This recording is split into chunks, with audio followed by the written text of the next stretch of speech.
स्वामी जी, अब दीपावली के अंधकार से प्रकाश की ओर जाने का पर्व ये इस वक्त पूरा देश मना रहा है और वो भारतीय जो इस देश के बाहर भी हैं वो अपनी संस्कृति और अपना त्योहार पूरे विश्व में लेकर गए हैं स्वामी जी। लेकिन हकीकत ये है कि मामला बनने के बदले दिनों दिन बिगड़ता चला जा रहा है। देश में मिलावट का बाजार तेजी से बढ़ रहा है। पाउडर से खोया बन रहा है, सूखी मिठाई से लिवर किडनी की परेशानियां बढ़ रही हैं। स्वामी जी, इसके लिए क्या उपाय है, क्या किया जाए? अब देखने में तो अच्छी लगती है लेकिन क्या पता अंदर दरअसल जहर भरा हुआ है। घर में मिठाई बनाएं, हमारे पाचन तंत्र को गड़बड़ा दे रहे हैं। ये नकली मावा, नकली पनीर, नकली मिठाइयाँ, मिलावटी तो थोड़ा बहुत मिलाते थे, पूरा का पूरा नकली मावा, पूरा का पूरा नकली अच्छा दूध, स्वामी नकली जी, पनीर, पूरा का पूरा ये स्वामी जी, एक बात पर आपने गौर नहीं की। पहले आप अपना ये जवाब पूरा करिएगा। अमित देखिए नीचे आने को तैयार नहीं है, तब से ये उल्टे लटके हुए हैं, सिर नीचे पांव ऊपर है, पूरा आसमान इन्होंने अपने पैरों पर उठा लिया है हुसैन की। अरे स्वामी जी ने शुरुआत में ही किया था ना, सीखा ना, थैंक यू। लेकिन वो बहुत एक्सीलेंट तरीके से करते हैं। हाँ। ये अच्छी बात है ना। तो इन्होंने अब जो है योग का भी शीर्ष पा लिया है और अच्छा है। ऐसे ही हमको 1-2 मिनट लगातार करना है। ये हमको तो कई चीज़ें बतानी पड़ती है ना, इसलिए बदल बदल के आसन करने पड़ते हैं। पाचन के लिए मंडूक आसन से लेकर के योग मुद्रासन, अर्धमत सिंद्रासन, वक्रासन, गोमुखासन, पवन मुक्तासन। चलो महात्मा सब पवन मुक्तासन करो, उत्तान पादासन करो, ये बहुत जरूरी है। हम तो इसलिए कर रहे हैं, गो माता हमको ही देख रही है लगातार। अरे ये तो पहले तो मैं जो है थोड़ा सा सहम सा गया था। मैंने कहा ये असली वाली, मैं तो इसको रोटी खिलाने को हो गया था। बाद में पता लगा ये तो गौ माता की प्रतिमा है। हाँ, लेकिन ये पवन मुक्तासन पाचन के लिए जबरदस्त है। उत्तान पादासन ऐसे, और हमारे यहाँ तो असली वाली भी है, ये तो खाली बैकग्राउंड में लगा दी थी गाय माता को। वैसे हमारी गाय माता सीधी है, वो असली वाली भी बांध सकते थे, लेकिन हो सकता है फिर जो है वो अच्छा, कभी कभी तो गौ माता साथ में बैठ भी जाती है और साथ में योग भी करने लगती है। पवन मुक्तासन, उत्तान पादासन, नौकासन, पादागुष्ठ नासास्पर्शासन, सेतु बंधासन, ये बड़े जबरदस्त है पाचन के लिए। लीवो ग्रीट, सर्वकल्प क्वाथ। खाने के बाद कब्ज है तो कुटजारिष्ठ, कोलाइटिस है तो कुटजारिष्ठ के साथ में कुटज, घनवटी, चित्रकादि, और कब्ज है तो अभयारिष्ट। सामान्य पाचन के लिए कुमारियासव, पेट में आंतों में सूजन है तो पुनर्नवारिष्ट, और सामान्य भूख अच्छी लगती रहे, खून भी बढ़ता रहे तो द्राक्षासव। नहीं तो हमने एप्पल विनेगर, जामुन विनेगर और चुकंदर, चुकंदर का खून की कमी के लिए, एप्पल का सामान्य डाइजेशन के लिए, और जामुन वाला डायबिटीज वालों के लिए। खाने के बाद ये लेना, डाइजेशन अच्छा रहता है। खाने के बाद लोग वाइन पीते हैं, कुछ खाली नींबू निचोड़ के पीते हैं, और कफ की और वात की प्रकृति वालों को छाछ अनुकूल नहीं आती, नहीं तो हम छाछ बताया करते थे। भोजन अंते पिबेत तक्रम वैद्यस्य किम प्रयोजनम कहते थे, लेकिन अब तक्र भी नहीं पी सकते। तक्र तो कहते इंद्र को भी दुर्लभ है, ऐसा बोला जाता था, लेकिन अब लोगों की सेहत गड्ढमड्ढ हो गई है। इसलिए पवन मुक्तासन, मंडूक आसन, योग मुद्रासन करो, पाचन एकदम अच्छा रहेगा। और सुबह सुबह अनार, बग्गू गोसा, पपीता, सेव आदि खा लो। हमारा तो यही नाश्ता रहता है और कुछ खाते ही नहीं।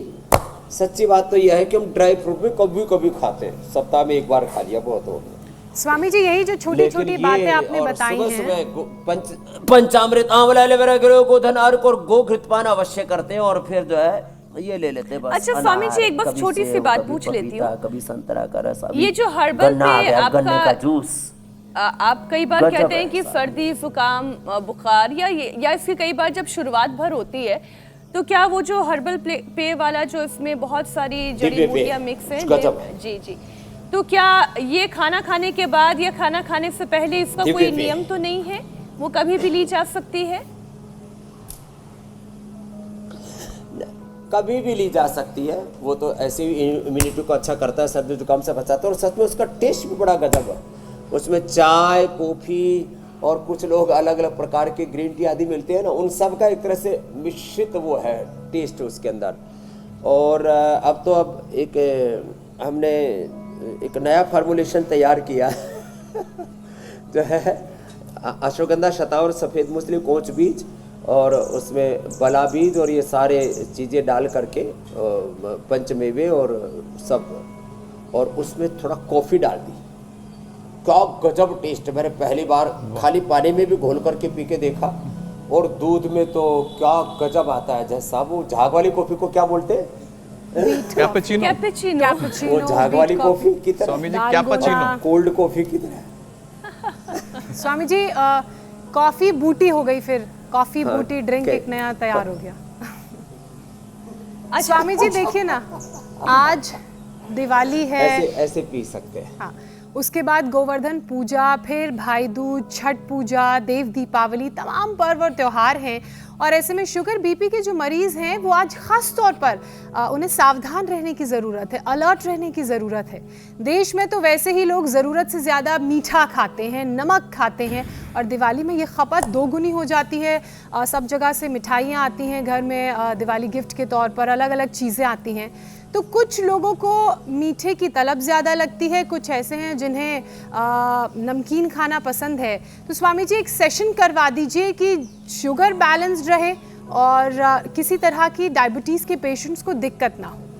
शुगर बैलेंस रहेगी, कोलेस्ट्रॉल ठीक रहेगा, वेट ठीक रहेगा, मीठा भी खा सकेंगे लेकिन थोड़ा ही खाना भाई, अपनी जुबान पर लगाम लगा करके रखना, नहीं तो ये जीव ने सारे जीवों को परेशान कर रखा है, रोगी भोगी बना दिया है। हाँ हाँ हाँ। तो एक तो ये क्या करें, एक दूसरा ये क्या करें, और गजब है ये, ऐसे ये दो, और फिर आप ठीक कह रहे हो, लोगों के लीवर, किडनी, पेन के आज गड्ढमड हो रहे हैं। शुगर के लिए मधुनाशिनी मधुग्रिट और खीरा, करेला, टमाटर का जूस ले लो, इंसुलिन तक छूट जाता है, शुगर की दवाइयाँ तक छूट जाती है। खीरा, करेला, टमाटर के जूस के साथ जब मधुनाशिनी मधुग्रिट देते हैं और थोड़ा आहार नियंत्रित कर दें थोड़े दिन तक, तो फिर डेयरी प्रोडक्ट देखो बंद कराते हैं हम। और ये 2 अभ्यास तो बैठ करके, ये 3 अभ्यास पर लेट करके, ऐसे देखो, ये अर्धहलासन, पादवृत्तासन, द्विचक्रिकासन। लोगों का शुगर बढ़ जाता है तो मधुनाशिनी मधुग्रिट, खीरा, करेला, टमाटर के जूस के साथ। लोगों का बीपी बढ़ जाता है तो मुक्तावटी बीपी ग्रिट, लौकी के जूस के साथ। कोलेस्ट्रॉल बढ़ जाता है तो लौकी के जूस के साथ वो ले लो लिपिडोम, या खाली पेट लहसुन का सेवन कर लो। ओह, खाली लौकी से कोलेस्ट्रॉल, बीपी आदि सब कंट्रोल होते हैं। और मोटापा बढ़ जाए तो मेदो हर वेट गोई, लौकी बढ़िया लौकिक है। इसलिए मीनाक्षी जी ने तो मुहिम छेड़ रखी, इसको राष्ट्रीय सब्जी बनवाई का दर्जा दिला करके रहने वाली है। 2-3 विषय और जल्दी स्वामी जी शामिल कर लेती हूँ। के लिए बता दिया, बीपी शुगर के लिए बता दिया।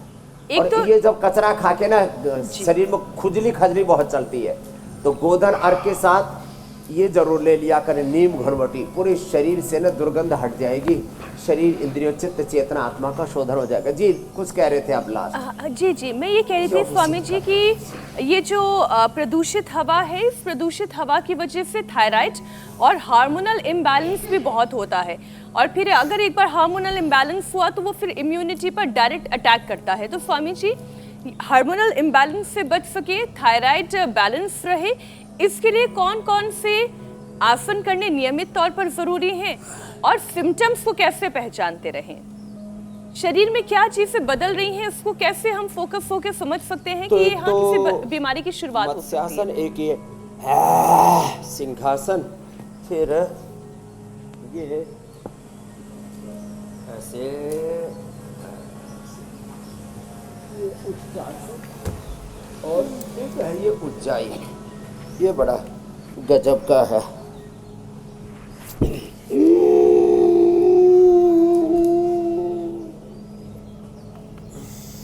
और फिर ये पॉइंट दबा दें, और थायरोग्रिड धनिया के पानी के साथ ले लें, हार्मोनल इम्बैलेंस भी नहीं रहेगा। और अनुलोम विलोम भ्रामरी ब्रीथ कर लिया तो मन चित्त भी शांत, और प्रोलैक्टिन, कार्टिसोल, एसिटिस, एंडोर्फिन, सेरोटोनिन, मेलाटोनिन, सारे हार्मोन्स का बैलेंस, ये एकदम आजमाई हुई बात है। पूरा हमने इसके ऊपर रिसर्च किया, आज से 20-25 साल पहले किया था, उसके बाद तो इसके ऊपर पूरे वर्ल्ड वाइड रिसर्च होने लग गया।